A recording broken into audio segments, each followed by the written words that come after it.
I just heard something really strange in the woods. You got a copy, Austin? Growing up next to this island, I have spent countless hours exploring it, seeing and hearing many strange things over the years. Most of these events have had a rational answer in the final analysis. It is the events that seem to occur on Skull Island that are beyond simple explanation that draws us here today.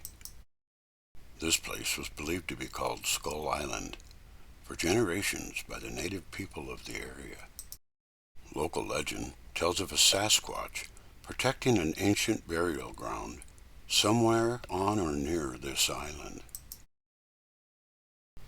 Welcome to our channel.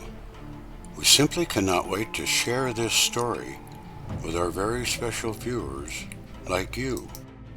Join us for a day of fun and frolic in the sunshine, then a night of chilling encounters in the dark. About 9 months out of the year, it is pretty quiet around this place. The river is too cold for swimming during late fall to early spring.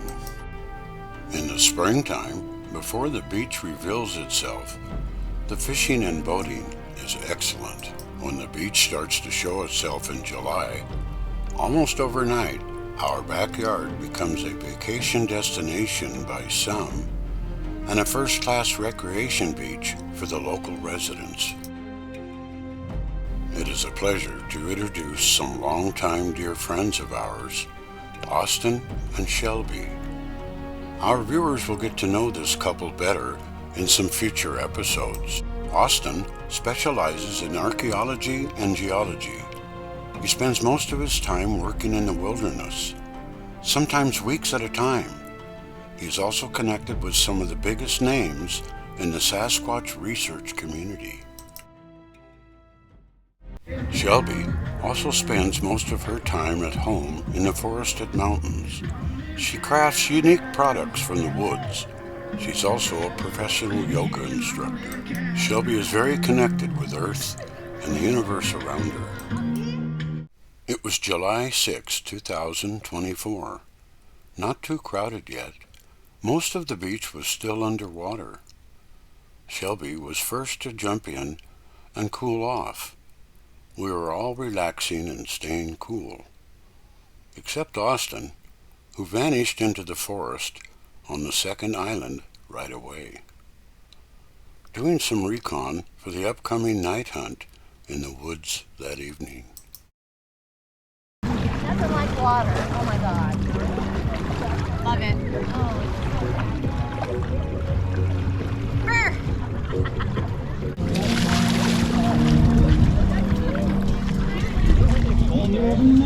Oh yeah. Woo.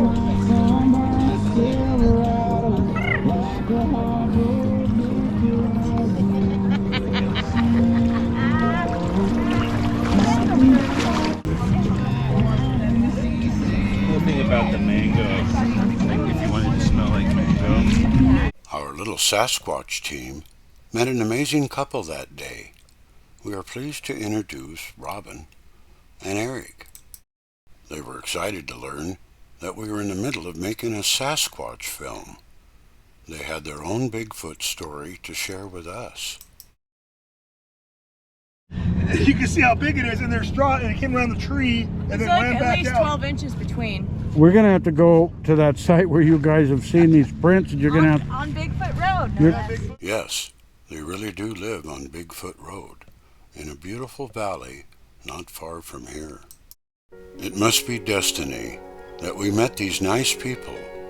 We have been invited to Bigfoot Road to do some filming and searching for Sasquatch evidence. We gladly accepted the offer. Most of the day, we all just relaxed, enjoying the beach life. We knew we had a big night ahead of us.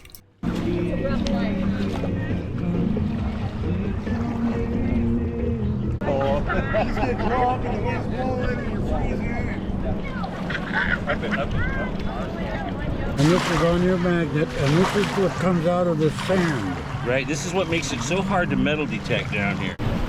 Now we're coming up to the second island, which is supposedly a native burial ground.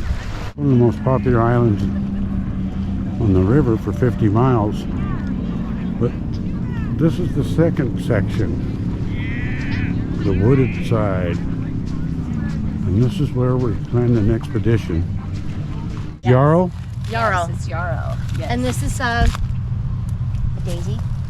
A rare capture of Charles Shaw himself somehow made it into the movie. He asks that you look away momentarily. He is camera shy. We'll be entering from right here. We're going to be coming right through here. Well, there's our trail, Shelby. Huh? There's if we make it in there tonight, Okay. that's where we go in. Is that where the feathers were? And the feathers were right in there where Austin was. The island's having actual burials in the Conway County book. As you can see, the sun is going down. During our arrival that night, there was this feeling that came over all of us simultaneously. All of our senses now at a heightened level of awareness. Heading west, the team scours the area, looking for bones or prints, marking our trail as we go in case we have to leave in a hurry.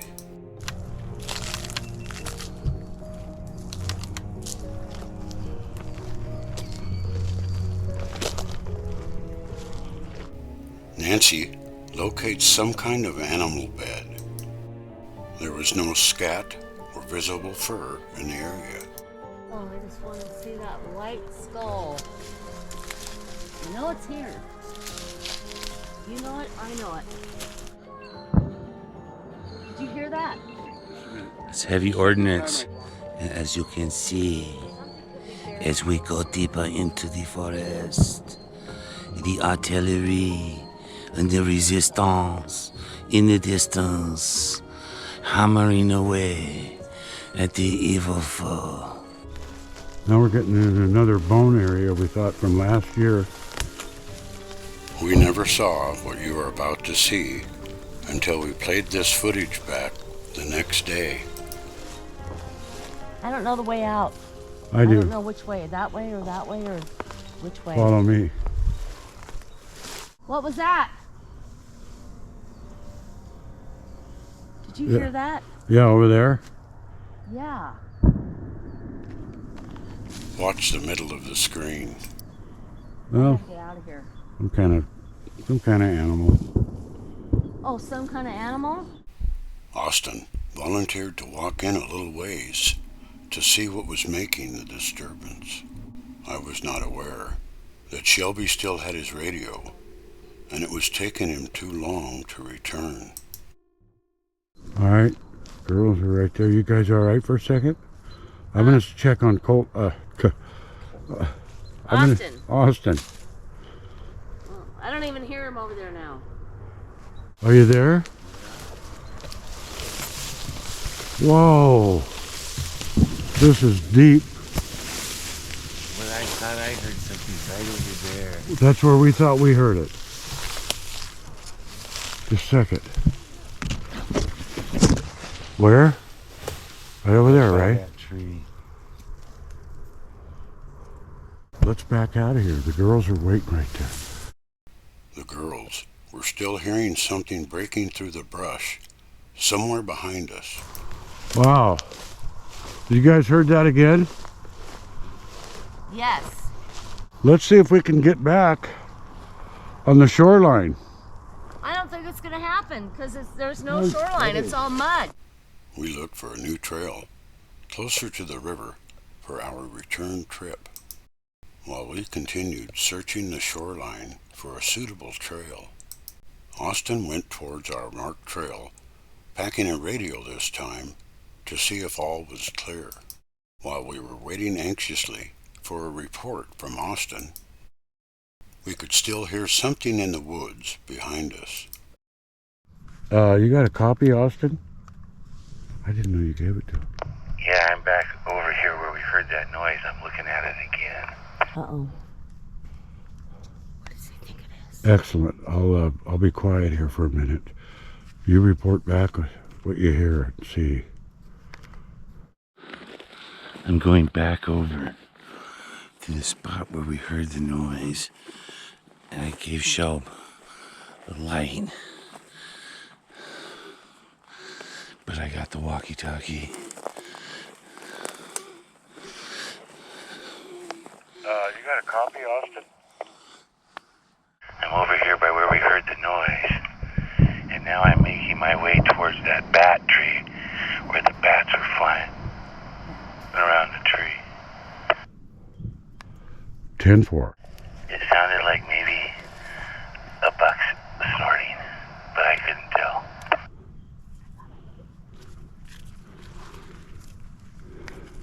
All right, that's 10-4. We are heading along the shoreline. Tracks out here and You report back what you hear and see.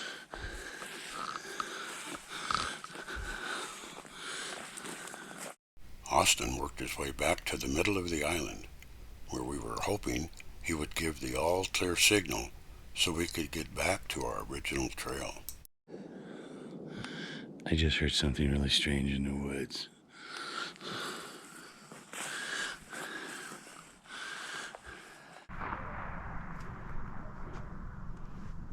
where is Austin? Now the animal is closed in on us, while Austin is still out there somewhere.